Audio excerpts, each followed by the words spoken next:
concentration of many interesting events at one time and in one place. That's how one official characterized this biennial agriculture and machinery show being held here in Bologna, Italy last night. Hi, I'm Greg Berg with Glacier Farm Media. On Tuesday evening, before the opening day of today's show, the President and Director General of Federuniocoma held a press conference to talk with international journalists about a number of concerning issues facing agriculture, and in many cases, they're common themes around the world. Inflation and other global factors are keeping farmers' cash in their wallets, and equipment manufacturers worldwide are feeling the economic effects.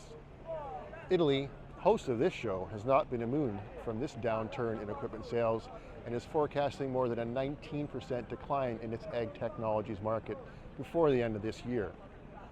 Among other countries, Federuniocoma also noted that Canada, for one, saw its new tractor sales, often seen as a benchmark for the financial health of the ag sector, decline as much as 16% over the same period. Topics such as the farm labor shortage were addressed during the conference, in that technology and mechanization are seen as solutions to help growers who need to fill labor gaps on their farms, along with a new generation who have seemingly grown up with so much new technology around them that they will be eager to apply that knowledge at the farm level as much as possible.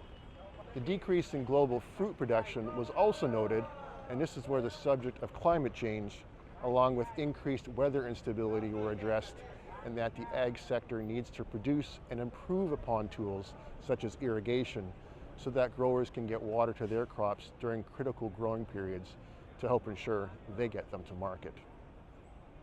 These were just a few of the topics that were addressed, and it gave me a good overall feel for what this show is all about, highlighting innovation in agriculture to increase sustainability and add more certainty for the sector. 2 years ago in 2022, this show had 327,000 visitors walk through its halls, and organizers this year are predicting a new peak of 350,000. One thing's for sure, it will be busy. I'm about to step inside and have a look. See you soon.